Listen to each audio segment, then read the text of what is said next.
Petersburg Dinosaur footprints.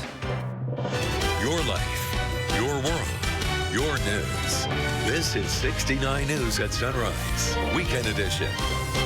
Good Saturday morning. I'm Bo Coltnow, Karen and off. It's just me. So we also have this half hour. Kim Plyler, she's going to be in here. She owns Arete Gallery in New Hope. She's also written several books about how to get through insomnia. This is National Sleep Awareness Week. We had the doctor of sleep on last weekend talking about the time change, but you know, Kim came in and she just kind of figured all this out herself, and so she's going to talk to us about what she learned and also about her gallery in New Hope, which has really created a really neat niche in the musical industry about artists like John Lennon and Jimmy Garcia and Bob Dylan having these really cool art exhibits. So that's in about 15 minutes from now. And Kelly, I'm going to get the month right. So we're going to bring up this photo of you, Karen, and I again.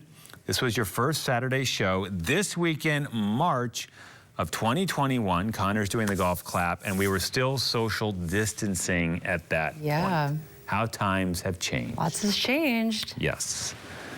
I might have been wearing this. Well, no, that was a suit. I'm actually not wearing a suit. I thought I was wearing the same thing. That would be funny. Yeah.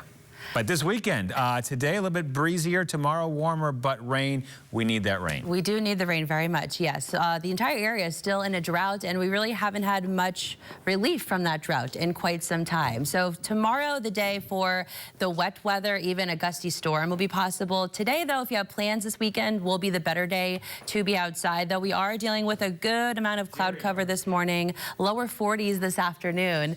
And we do have some dense fog that's developing as well, around a mile, even less than a mile in some spots. So do be mindful of that if you have plans to be out this morning. This is actually a look up in Blue Mountain.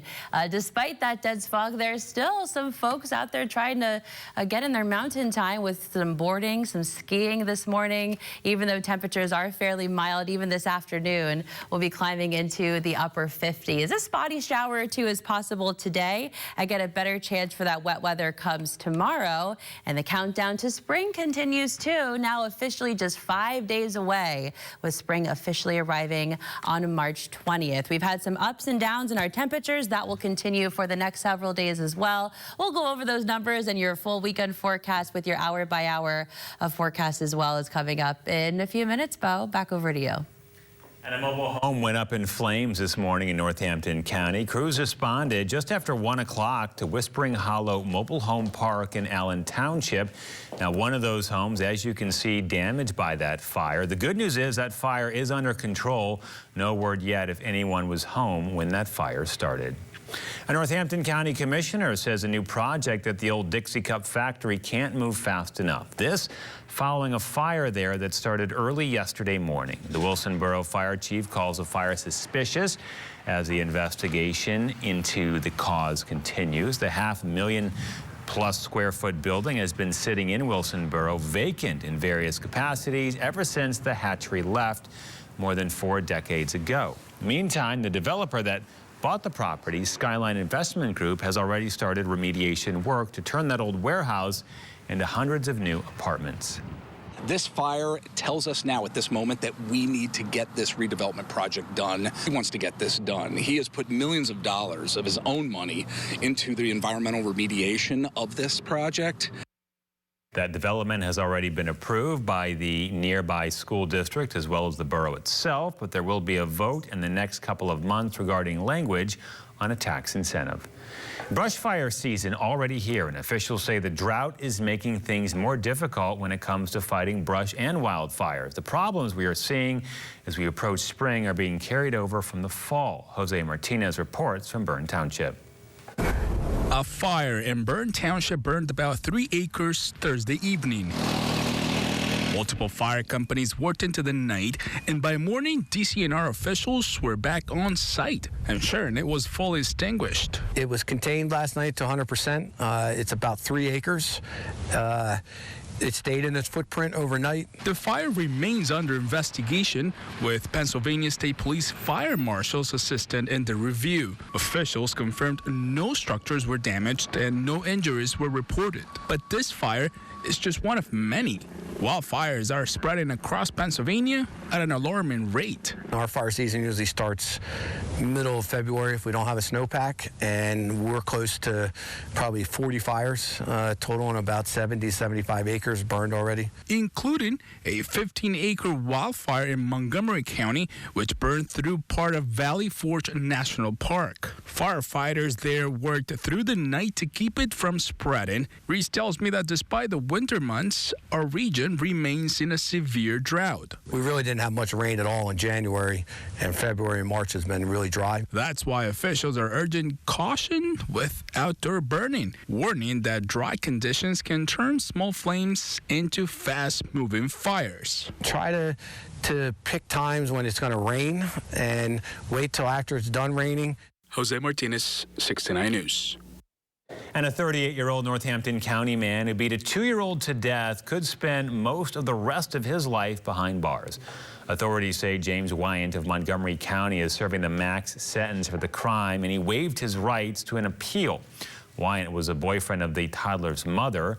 The child was found lifeless on a bed in Wilson Borough back in 2021.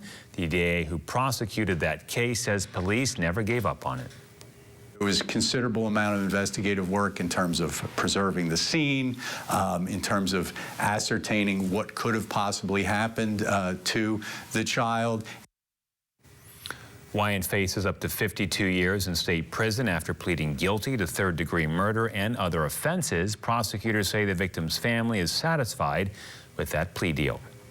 And a violent argument over a Reading parking space leads to an arrest. Jerry Santos was arraigned late Thursday night. Police say Santos and a neighbor got into an argument after Santos's friend parked in front of that neighbor's driveway. Authorities said Santos told police they got into a fight and his neighbor shot him, but the neighbor says he was acting in self-defense, firing his gun after Santos stabbed him in the stomach. Santos, out on bail, now faces several charges, including aggravated assault. And the Lehigh County DA is investigating the suicide of an inmate at the Lehigh County Jail.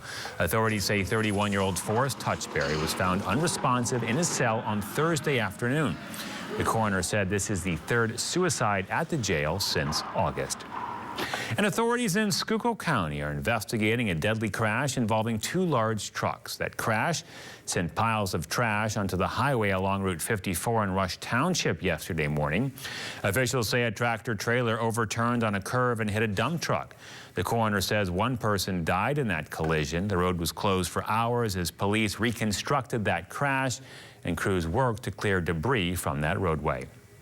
And demolition work that is part of downtown Reading off limits will continue. Officials say the westbound lane of Penn Street between 4th and 5th Streets will remain closed until further notice. Cranes will also remain on site and existing detours will stay in place. Now, that project was expected to be completed this week. Partial demo of the building at 431 Penn Street will now move to ground level. And the state is offering to help anyone looking to still get their Real ID before that May 7th deadline. Real ID days are being held at driver's license centers across Pennsylvania. The center in Exeter Township is hosting a Real ID Day on Monday. And you can find dates and times for Real ID Day in your area on the PA government website. To get a Real ID, you need to bring items that prove your identity, social security number, and your residency in Pennsylvania. And downtown Bethlehem turning green, the Christmas city swapping in for St. Patrick's Day. Celtic Cultural Alliance is hosting its 15th annual Celtic Classic Parade of Shamrocks. The parade steps off at 1 on Broad Street. The parade route continues east on Broad to Main Street. It'll end under the Hill to Hill Bridge. And the Lehigh Valley Zoo is kicking off 2 days of its St. Patrick's celebrations. There'll be Irish dance performers and a leprechaun scavenger hunt tomorrow with a chance to win prizes, including a surprise plush animal. And this is National Sleep Week, and a local woman who fought her own insomnia shows us how she did it. This, as her New Hope Gallery has found a niche showcasing iconic musicians' artwork. She joins us live, and Dan has all the latest in local sports. Kelly? Some ups and downs in our temperature trend over the next couple of days, from 50s to temps near 70, plus a round of some wet weather. We'll time it all out and take a look at your full AccuWeather 7-day forecast. That's right after the break. We'll be right back.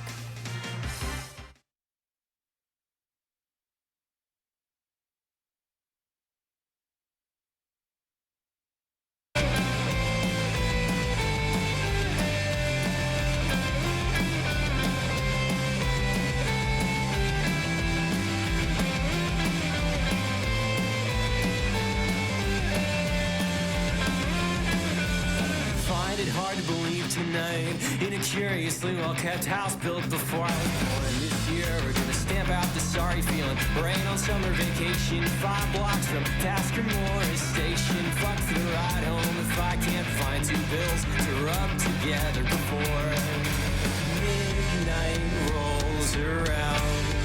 I thought you heard me sing your spirit sound. You turned in early, left the TV flickering, it staged romance across your face.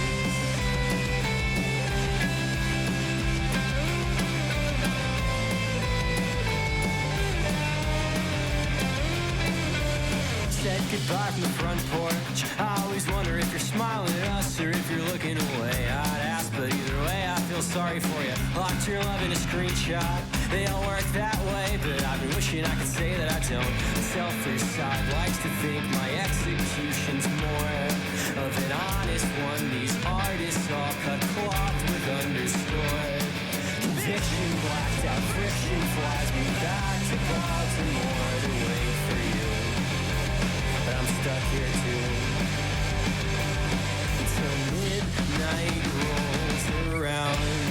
I thought you heard me sing your spirit sound, but you turned in early, left the TV flickering, it staged romance across your face.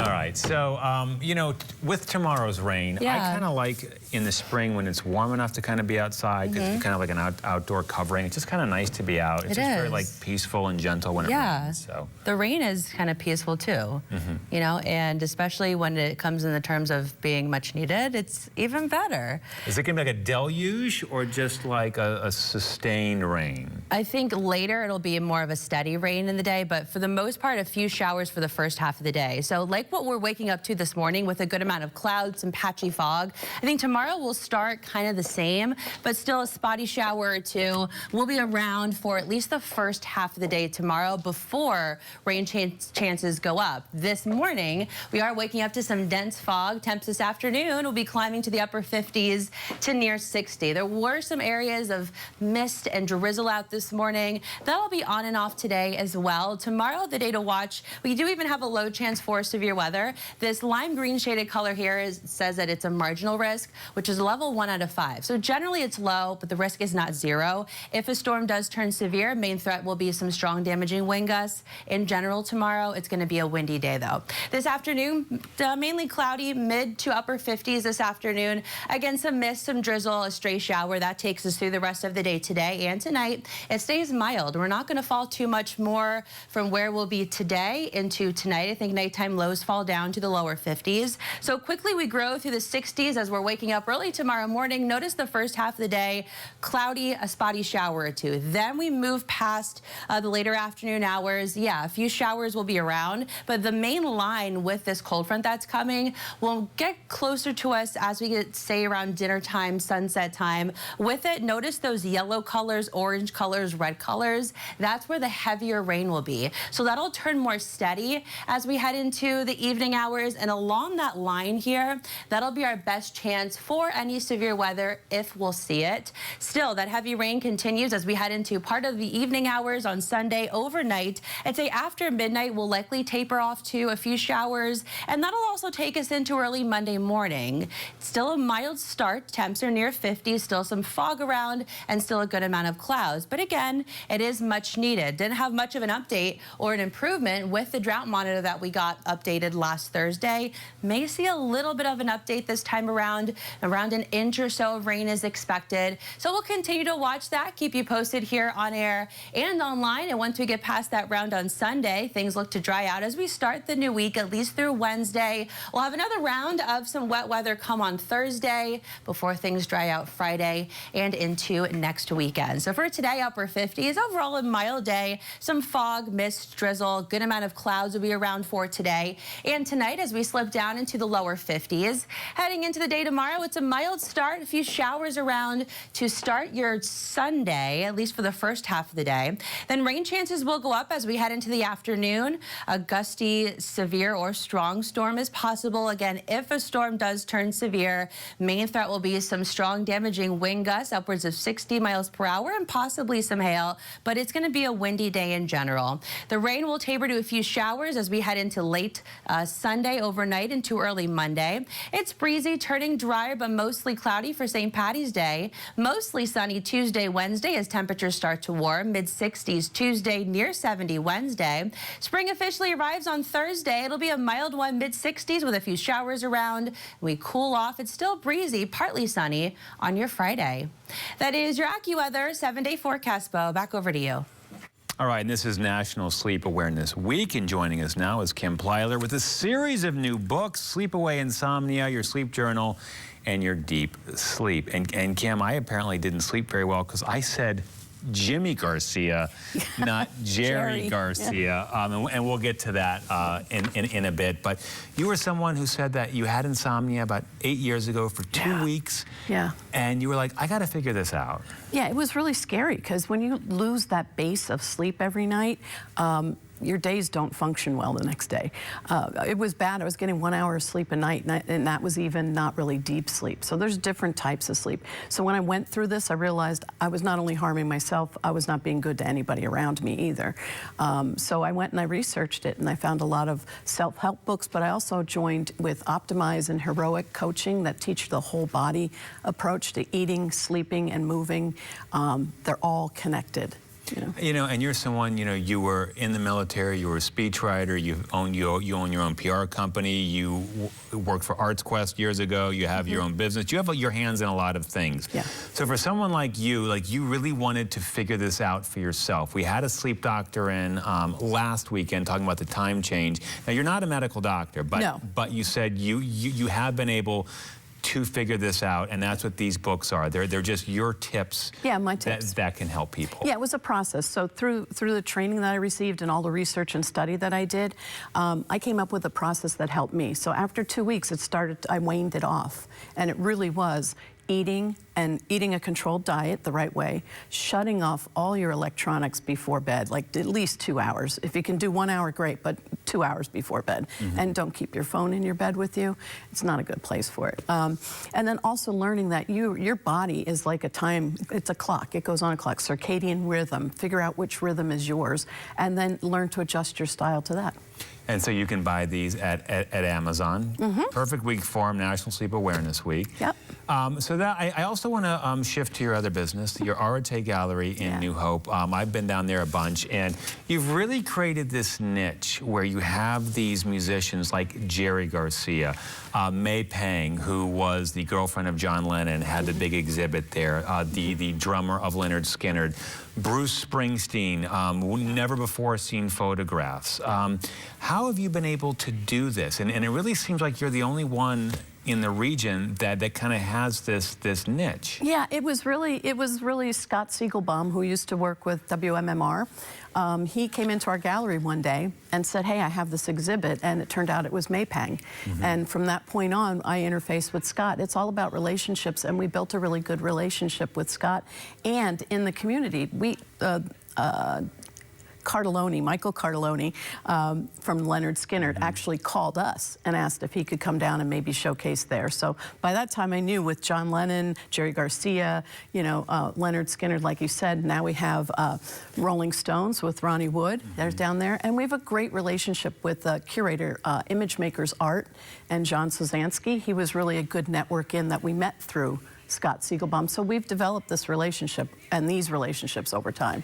And this is artwork that you know, outside of John Lennon, because May Pang took the pictures of him, but this is artwork from these artists. Yeah, we also actually do have John Lennon's artwork too, because we have a deal with Image Makers Art with Yoko Ono's group, Bag One Productions. So his artwork is actually down there too. But yeah, Jerry Garcia's all the work that Jerry did during his lifetime, signed and autographed by him, and it's hanging there. So he touched all of them.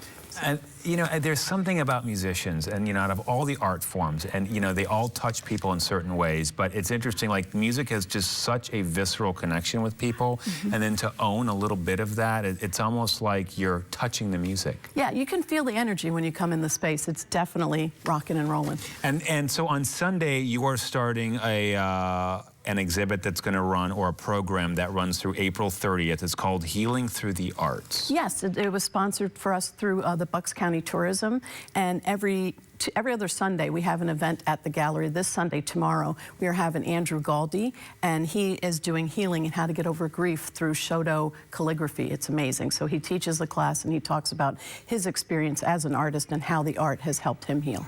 Well, you're a very busy woman. How do you get any sleep? I follow my book. Okay. Well, Kim Plyler, thank you very much. You can find these books, Sleep Away Insomnia, Your Sleep Journal, and Your Deep Sleep on Amazon, and also Arate Gallery. It is open. It's in New Hope, a beautiful town, and a really cool spot. Thank you, Kim. Thank you, Bo. All right, we'll be back. Have a nice day.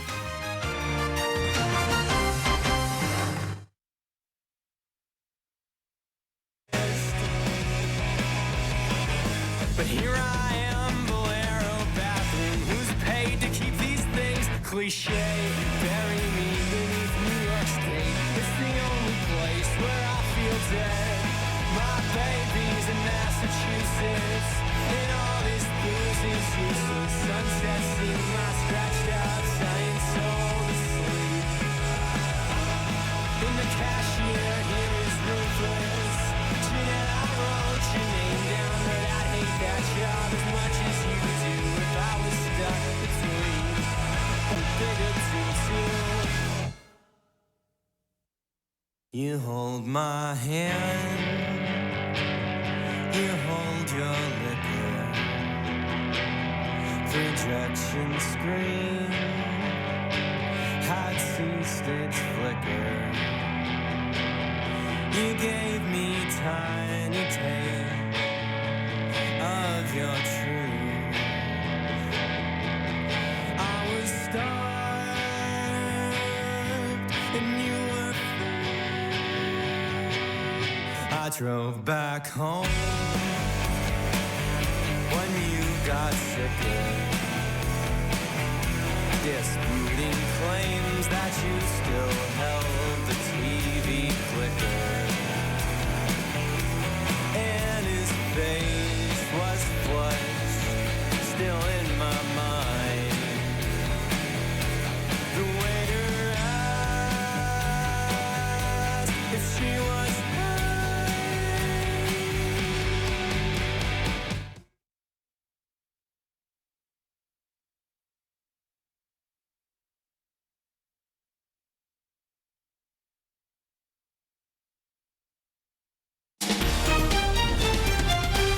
The Berks Catholic boys basketball team, the lone principal viewing area team left heading into last night's state quarterfinal action.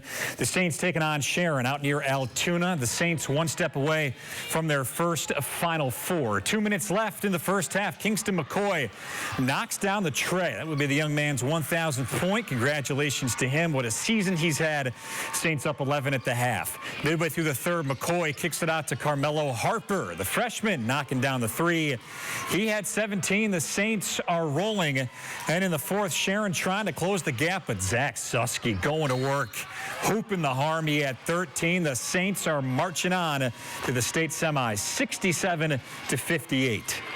We know that with the team that we have, and we got the strength that we have, and we have the players that we have, we know that it's going to be a game of runs. We know that the other team's going to come out and make a run, and they're going to get back in the ball game, and we just got to stay composed. And that's one thing I say interview after interview is just we came a long way as a team, and we're able to finish out games stronger than we ever have. Now, the Phantoms opened a 5-game homestand last night against the Penguins, their longest of the season. History on deck for Captain Garrett Wilson. Game number 277 for the veteran, tying Greg Carey for the most in a Lehigh Valley sweater. And a little over a minute in, guess who opens the scoring on a feed off Anthony Richard? It's Wilson going top shelf, his 10th goal of the season, 400th career professional point. Little over 9 minutes into the second, Phantoms on the power play. They lose control in their own end. Rutger McGroarty one times it past Alexei Kolosov, his 14th, a shorthanded goal. It's 1-1. Phantoms answer a little over 5 minutes later on another man advantage. J.R. Avon digs it out from the boards to Ethan Sampson, his 8th of the year. It's 2-1 Phantoms. Then with time winding down on the third, Pens with the extra skater, but the Phantoms able to clear it, and Zayd Wisdom puts the finishing touches on this one. The Phantoms win it 3-1. The Royals returned home for a 2-game series with Trois-Rivières. First period, Lions up 1-0, 13:24 into the first. It's Joseph Nardi to Matt Brown. He's lighting the lamp as the Royals tie it up. 2-1 Lions in the second. Anthony Beauregard to Jacob Paquette. He scores at 17 minutes. Lions up by 2 entering the final period. Third period, Royals down by 2. Ivan Mongo with the breakaway. They score back-to-back goals 30 seconds apart, both by Mongo. This game's tied at 3 in the third. But at the 15-minute mark, Beauregard going around finds Wyatt McLeod to Logan Nyhoff. That'll break the tie, and the Lions wouldn't look back as Trois-Rivières wins it on the green ice. 5-3 the final. Spring training baseball in Tampa under the lights. Phillies-Yankees. New York wins it 6-5. Taijuan Walker, 4 innings, 4 hits, and 2 runs in the start for the Phils. And the Sixers have lost 5 out of their last 6. The Pacers in town, and more of the same for a Sixers team that is looking more and more like a team that's going to finish close to the bottom of the Eastern Conference. Jeff Doughton Jr. was a bright spot. Team high 24 points, 5 rebounds. Sixers led 26-18 after 1, but all Indy from there. Pascal Siakam all alone at the other end. He's able to flush it home. He had a game high 27 points as the Pacers win it 112-100. Here's your look at sports. I'm Dan Moscartolo. Have a nice day.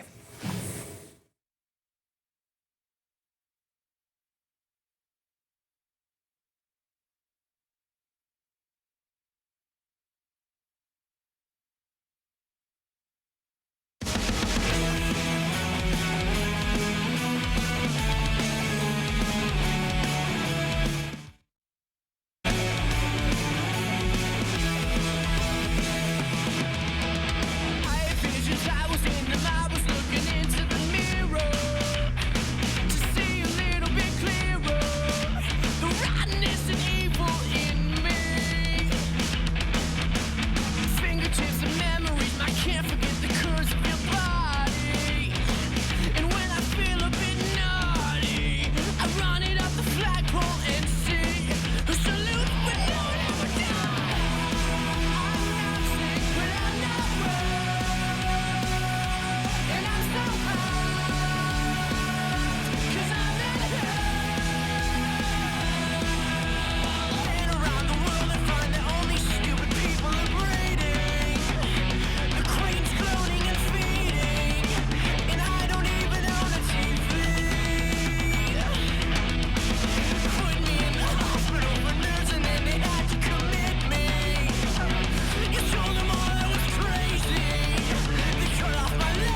rage against my machine.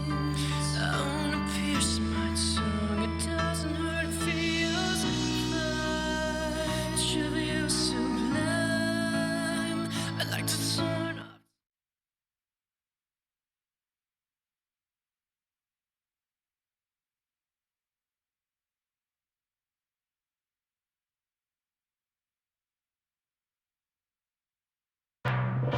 Your life, your world, your news. This is 69 News at Sunrise, Weekend Edition. Of all the money that I spent it in good company, and all the harm that I done. Little acoustic Irish song for you on this pre-St. Paddy's Day weekend. That is called The Parting Glass. It's a traditional Irish song that is typically sung at the end of a night to wish your compatriots well. That is Ed Sheeran singing that a cappella. And you are looking live at Easton. Yes, Easton. I almost was going to say Dublin, but it is Easton. But welcome back, everybody, to the show. It is just me today. I know we've all, we've gotten through it together. There's only a half hour left, and I promise, then you're done with me. But this half hour, we have a really, really interesting interview. I don't know if you can see it. I have 220-year-old dinosaur fossils. This is actually a footprint, if you can see that right there, taken from Connecticut, given to us by Lehigh University. And the one next to it, here, I don't want to break it. This one is actually from Coopersburg. The subject of a public talk today, tracing the dino DNA of the Lehigh Valley, and there were similar fossils that were stolen from Coopersburg 35 years ago. Whatever happened to those fossils? Well, that is also the subject of today's public talk, and we have a professor from Lehigh University that knows all the dino stuff you need to know about the Lehigh Valley. So he'll be with us in 15 minutes from now. But now, Kelly, we're going to go over to you. And when I was telling you about this, I mean, you love this kind of stuff. You thought it was pretty cool. Our own Jurassic Park here in Center Valley. So cool. I cannot wait to hear more about it. Just looking at those, it's pretty interesting and pretty cool. Let's get a look at your forecast for this weekend. We have a little bit of everything from some milder temperatures to some warmth coming tomorrow, some 60s return ahead of a cold front. And we also have some much needed wet weather to tell you about as well as we head into Sunday. For right now, we're waking up to some patchy dense fog where visibility is reduced down to near zero in some spots. One of those spots is up in the Poconos and a little bit to our south there in Coatesville. Around a half mile visibility in some areas, 3 to 4 miles elsewhere. So it's just something to mention on this Saturday morning. We have a good amount of clouds around to start and some mist, some drizzle in some areas developing. We'll watch for a spotty shower today as we climb into the upper 50s, but the wetter day and the warmer day will be tomorrow. Ahead of that cold front, high temperatures will be climbing into the upper 60s. Even some temps will be near 70 tomorrow. We'll watch for some widespread measurable rainfall to arrive later Sunday. Steady rain, even becoming heavy at times, will be the call for your Sunday night. And even a gusty storm will be possible along a line of some showers and thunderstorms that'll come with that cold front. Behind it, we cool down a little bit, not by much though. We're just back to the 50s on Monday and then quickly warming back heading into Tuesday and Wednesday. We officially will welcome spring on Thursday. We'll come with another round of wet weather. We'll talk about some up and down temperatures in your 7-day forecast. I'll have those details coming up, Bo, in just a few minutes. Back over to you. Thank you, Kelly. And Congress has averted a government shutdown. The Senate passed a stopgap funding bill to keep the government running through September. Senate Minority Leader Chuck Schumer and 9 Democrats crossed party lines to advance the bill. Schumer said there were no good options for Democrats. He said handing President Trump power in a shutdown scenario was worse than voting in favor of the bill. That bill now heads to the president's desk for his signature. And as the Trump administration works to cut federal spending, there is some confusion about what that could mean for local programs. The Lehigh County Controller Mark Pinsley says people need to be aware of what could be cut. During a town hall meeting, Pinsley said his main focus is on the possible 10% cut to Medicaid. As of now, there have been no cuts to Medicaid, but Pinsley warns some sectors will likely receive less money either way. We are currently in a deficit right now. So our budget for this year, 2025, has a $4 million deficit. So forget about Medicaid, forget about anything else. What are you going to do to solve that? Right? And so you're either going to have to cut services or you're going to have to increase taxes. And Mike Walsh, the Republican candidate for Lehigh County Executive, said in a statement that Pinsley's town hall was politically motivated and fear-mongering. Walsh said while there is certainly room to discuss concerns related to national topics that may affect Lehigh County, political stunts like this only serve to scare residents and create divisions. And as we've reported through the years, human sex trafficking continues to be an issue in our area. And a Bethlehem nonprofit that's been on the forefront of raising the issue and helping victims continues the public push. Bloom for Women hosted a sex trafficking event at the Hotel Bethlehem yesterday. Now, the nonprofit provides safety for women who survive sex trafficking and sexual exploitation. And they've also started helping men as well. The organization, which you've seen here on Saturday Sunrise, provides safe housing for survivors of human trafficking for 10 years. And we spoke with Bloom's CEO about the goals of Friday's event. We're here today to really disrupt trafficking in the Lehigh Valley, and even more than that, we want to elevate the voices of survivors and restore dignity to anyone who has experienced this injustice. Anderson also tells us Pennsylvania has the 11th most human trafficking cases in the country. The Commonwealth does have a web page with resources for people who need it. We have provided a link at WFMZ.com. And a major investment is making health care more accessible in Reading. Officials gathered yesterday to cut the ribbon on changes at the Reading Community Medical Campus. The project used more than $16 million in New Markets tax credits.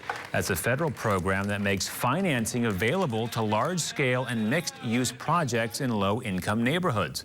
Now, the funds help transform the former Community General Hospital into a medical hub that includes health and child care as well as behavioral health and dental services. Fulton Bank that was able to provide that gap financing, again, Finanta bringing in almost $17 million in New Market tax credit to finish off this building, which, by the way, is going to be expanding mental health services for this community. The changes will also bring more than 300 jobs to the city. And the case of missing Coopersburg dinosaur fossils, that and the dino DNA of the Lehigh Valley, a public talk set for this afternoon. But we have a live interview first. And Karen gives us a final look at our Red Cross Lehigh Valley heroes, this time an Allentown cop who jumped into action during a medical emergency. And rain chances will go up as we head into your Sunday. Some much needed rain will dry out to start the week, and then another round of wet weather will arrive as we officially welcome spring on Thursday. I'll have all the details in your full AccuWeather 7-day forecast. That's coming up right after the break. We'll be right back.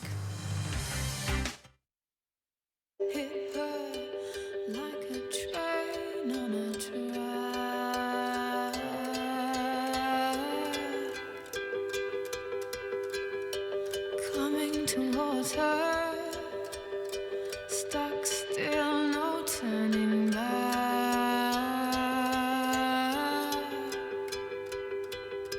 She hid around corners and she hid under bed.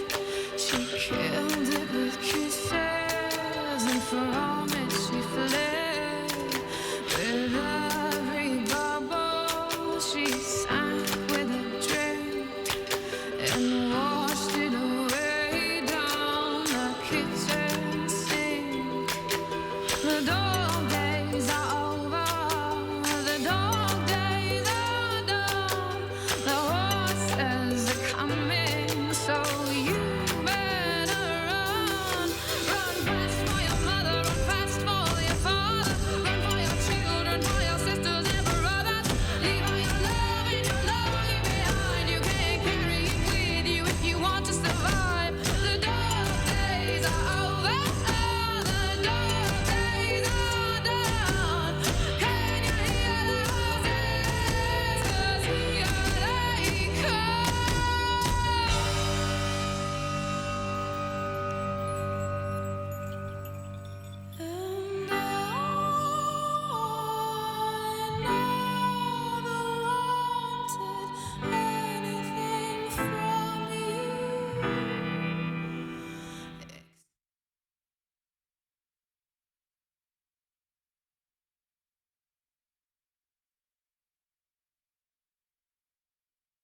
And what started as an attempt by Allentown police to arrest a suspect last summer turned into a medical emergency for one of the officers. And in the final installment of our Red Cross Lehigh Valley Heroes series, Karen Millette has a story of a life-saving team effort. It was summer in the city, and on June 10th, Sergeant Chris Hendricks of the Allentown Police Department was responding to a call after officers spotted a suspect wanted on gun charges.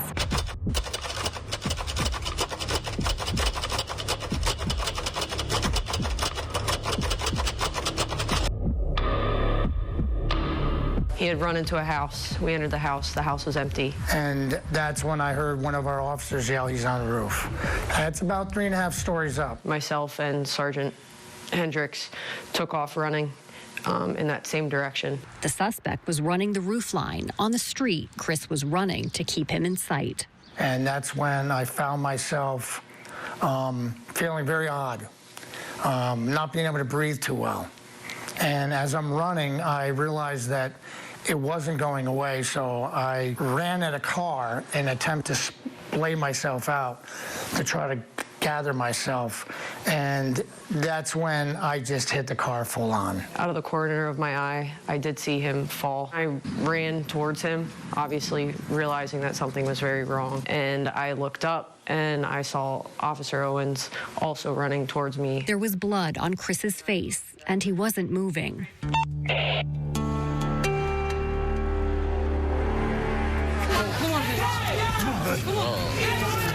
I pick him up, try to control his breathing, see if that helps out. He was with me, breathing, and then he started getting heavier. I remember screaming his name, saying, "Chris, Chris," and there was no response. He laid back and just looked up in the air, and we knew right away that he was no longer with us. I saw them above me. I saw the blue sky, and I saw 2 shadows working on me and trying to talk to me. And I remember thinking, no air, no air, no air. The officers started CPR. Minutes went by without any sign of life. When medics arrived, they got him into the ambulance with an automated external defibrillator, or AED. We found him to be in a VFib arrest, shocked him one time, ended up putting a needle in his leg, an IO drill, to give him medication to prevent that from happening again. We were preparing to intubate when Chris started opening his eyes and started talking to us. God was with us. It's a miracle. Just to see him smile, and right away in the hospital, "Hey, how you guys doing?" I'm like looking at him, "How are you doing, man?" These guys saved my life. They brought me back. Coffee tastes even better in the morning, you know?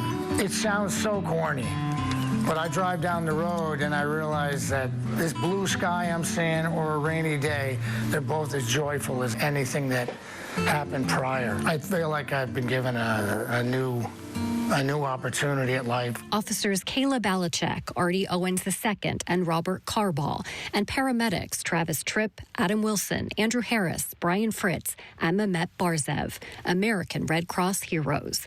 Karen Millette, 69 News. What a way to wrap it up. Yeah, she did great. such a good job on all of those stories. And just to, again, highlight that, it's what it means not only for the victim, but also for the saviors. I mean, it really works both ways, so it's nice. Really nice. All right, so this is going to work both ways this weekend. It's going to be rainy tomorrow. Warmer. Warmer. Got a little bit of everything. Colder today. Yeah. But not raining. Yeah. Although it was sprinkling when I We had some mist, some drizzle, yeah. had a really cool, neat moon this morning. Did you see it? I Oh my didn't gosh, see it. It was too amazing. cloudy for me. Did you see the lunar eclipse on Thursday night? No. Oh, we're not that late. No. Me neither. But we saw some cool pictures. Yeah. If you have plans to be out this afternoon, yes, we will be dealing with a good amount of clouds. Temps today, technically considered above normal. We should be hovering around 50 for this time of the year. This afternoon, I think we'll make it into the upper 50s to near 60. Some mist, some drizzle, spotty showers around for today, but it is the drier day this weekend. Overnight tonight, it's still very mild. So from the upper 50s today, we'll fall down to the lower 50s tonight. That will be our low temperatures. And then quickly growing through the 60s by tomorrow. All right, here's this cold front that'll be arriving heading into our Sunday. For today, it still remains well to our west. We'll stop this now heading into early Sunday afternoon. Ahead of that front, some shower activity, a light rain will come as we move likely around midday or after midday, with still that main line back to our west. That shifts east. So by dinner time, a little bit around sunset time, that will start to make its way into our area, and along that kind of line there is where we'll have the best chance for severe weather. Though the risk is low, it is something worth watching as we head into tomorrow evening. As this continues to shift east, some heavier pockets of rain will develop, so that's where you see those darker red, orange, and yellow colors. It is some much needed rain though, as we are still in a drought across the entire area. Some showers then will taper off as we move through the overnight hours and into very early Monday morning. There could be a lingering shower. I think most of the activity though will be off to our east, and still some foggy conditions are possible on your Monday as well. All right, rainfall totals as of right now look to be around an inch, maybe inch and a half. I think some higher numbers are certainly likely and possible depending on where those heavier pockets do set up. So that'll be something to watch. Also, winds will be windy and gusty in general as we head into the day, shifting to some gusts near 30 to 40 miles per hour just alone on Sunday as that front comes through, and you can clearly pick out where that front is because as it continues to shift east, it'll take the gusty winds with it. So notice behind the front, winds will be starting to settle down a little bit overnight, and then as we take you into Monday, winds will be anywhere from 10, 15, maybe 20 miles per hour. For today, upper 50s, some fog this morning, some mist, some drizzle will lead to a spotty shower this afternoon. We'll drop down to the lower 50s tonight. It stays mostly cloudy as we wake up early tomorrow morning with a chance for a few showers around, and then we'll start to see that steady rain that could become heavy at times as we move into the later afternoon, evening hours of Sunday. We'll watch for a gusty storm with that line coming as the cold front moves through. We'll fall down to the mid-50s on your Monday for St. Patty's Day. It's mostly sunny Tuesday and Wednesday, but we do warm up. We're back to near 70 on Wednesday. Still mild Thursday as we officially welcome spring. That'll come with some wet weather, and then we're cooling off, closing out the weekend on Friday with high temperatures in the upper 40s. That is your AccuWeather 7-day forecast. Bo, back over to you. Species of Variformin's been extinct since the Cretaceous period. I mean, this thing is among this thing. What?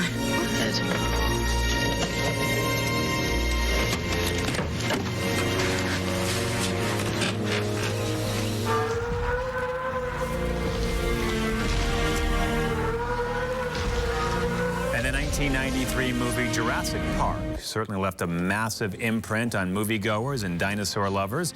But 4 years prior, Coopersburg dinosaur fossils made 230 million years ago were stolen. That and the Lehigh Valley's dino DNA are the subject of an afternoon public talk hosted by the Coopersburg Historical Society. Here's a preview.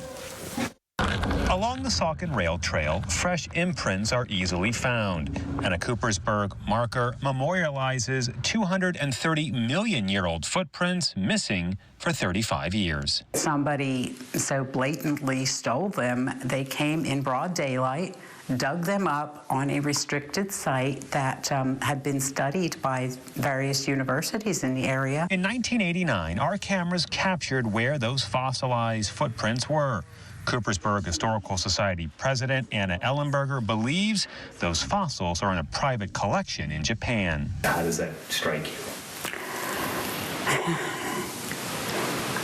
Basically, how dare they? How dare they touch this? How dare they go in there? It was not theirs to touch.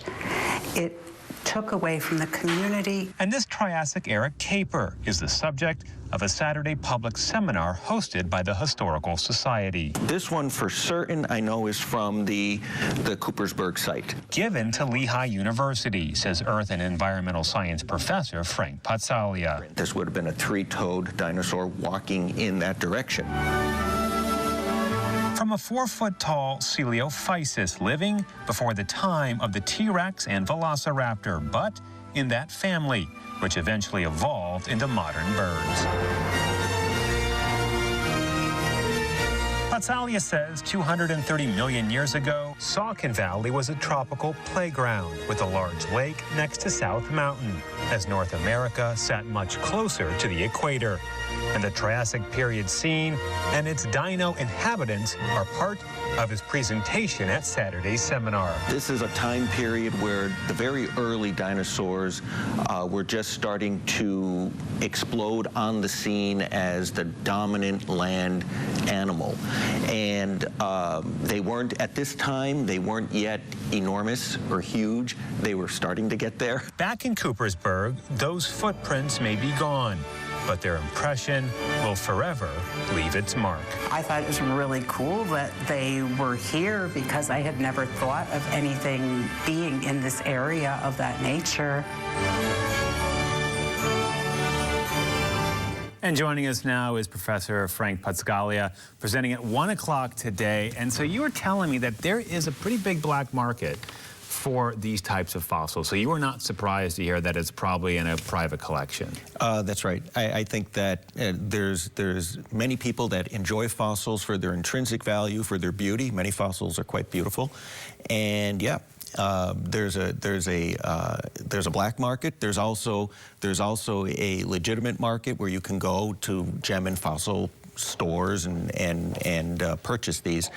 But yeah, if they're not carefully preserved, then they can be stolen. And you brought two with you today, one from Connecticut that was a carnivore, one from Coopersburg that was given to the university. It was not illegally dug up and stolen, I take it, because you guys have it. Well, right. My understanding, and this would have been before I got to I know Lehigh. nothing. But right, no, right, exactly. But my understanding is that at the time, Lehigh University geologists were called down to Coopersburg. They actually were part of the group that identified the type of trace fossil, and there were a number of specimens that ended up in Lehigh's collections, and I went down to the basement. I got them, and I'll be showing them at the talk this afternoon. And so you said the way the Lehigh Valley looked, Coopersburg, Saucon Valley, Center Valley, you know, you have the picture that we saw. There was a lake there. The mountain was bigger, obviously, very tropical, and this was a thriving ecosystem for dinosaurs and for early mammals. Well, that's right. So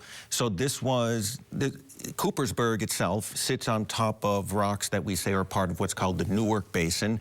It was a large fault basin, and it was near the equator at the time, and so there was plenty of water, and the water would flow down into this basin and fill up the bottom of the basin to make these big lakes. And these lakes would wax and wane in size according to climate, and dinosaurs were walking along the shorelines of these lakes, and of course the shorelines are muddy, and that's why they left their footprints. And you were saying that this Coelophysis, which we see right there, it's about 4 to 6 feet. It predated the Velociraptor and the T-Rex, and this was a time when dinosaurs were on the verge of getting a lot bigger. That's right. So this is a time period we call the late Triassic. It is when dinosaurs evolve into a major reptile group called the diapsids. And at the end of the Triassic, there's a mass extinction event. The dinosaurs make it through that mass extinction event, and it's at that point that they explode on the scene and they grow to these rather large sizes. Were they, I mean, is there a T-Rex fossil somewhere in Hellertown that we just don't know yet? No, and you'd be very famous if you found that, but no. The problem is the rocks in Hellertown or the rocks in Coopersburg are not the right age for a T-Rex. A T-Rex comes from the Cretaceous period. In Pennsylvania, you'd have to go all the way down to the coastal plain south and east of Philadelphia to find rocks of that age, to have the hope of finding something like a T-Rex, but no, not here. And we talked about, or we showed the Jurassic Park movie. So the question I think people want to know is, can we find dino DNA, and can we regrow dinosaurs? So the fact is that the remains of dinosaurs are so old that DNA is a fragile molecule and it falls apart. Now, there's been some spectacular dinosaur finds, including mummified duck-billed dinosaurs, but the DNA is way too degraded to be able to reconstruct a living dinosaur. And like I said, even if we found a mosquito in amber, I don't think so. Hollywood can do it, but I don't think we're able to do that. And so today at 1 o'clock at the former St. John's UCC, you along with Coopersburg Historical Society are putting on this free public talk. So again, you know, your part of this is basically what we've talked about here. You can talk about the type of dinosaurs, the geology of kind of what this area was. Right. Yeah, my talk's going to be 3 parts. We're going to talk a little bit about dinosaurs, about the kinds of dinosaurs that left these footprints here in Coopersburg. We're going to talk about how geologists know how to reconstruct the environment that the dinosaurs were living in, what sort of clues we look for. I'm going to talk a little bit about deep time and where the rocks of Coopersburg fit into the overall geologic column in this part of Pennsylvania. All right, well, Professor Pascalia, thank you so much. Again, you can join him and the Coopersburg Historical Society at 1 o'clock today. That's at 538 Thomas Street in Coopersburg, the former St. John's UCC. It is free. Thank you so much, sir. Thank you so much. Appreciate it. It was great. Yep.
It's hard for me to see exactly where the hell I went wrong.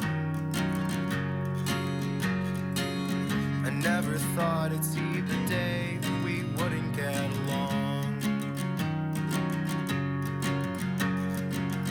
You think I smoke too much? I think your friends all suck.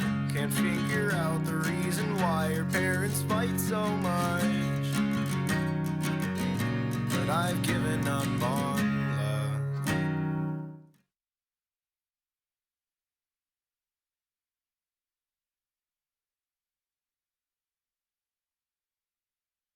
All right, one final look at this weekend's weather. Yeah, today the drier day out of the 2 if you have plans to be outside. We do have some much needed wet weather coming later Sunday.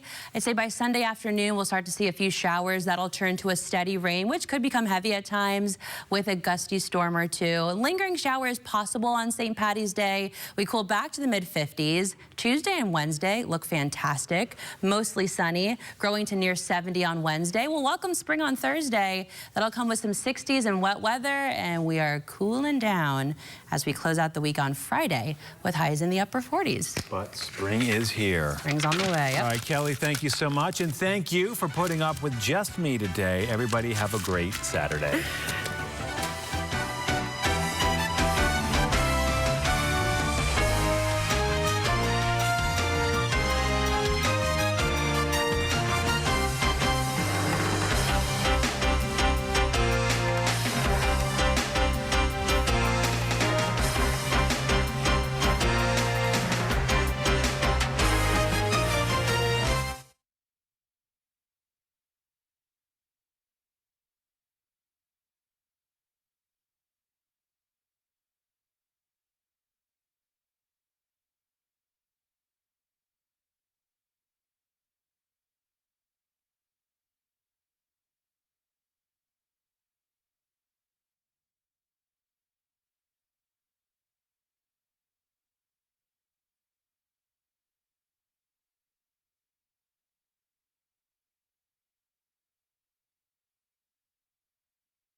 And a mobile home went up in flames in Northampton County. That's one of our top stories. Crews responded just after 1 o'clock this morning to the Whispering Hollow Mobile Home Park in Allen Township. One home was damaged in that fire.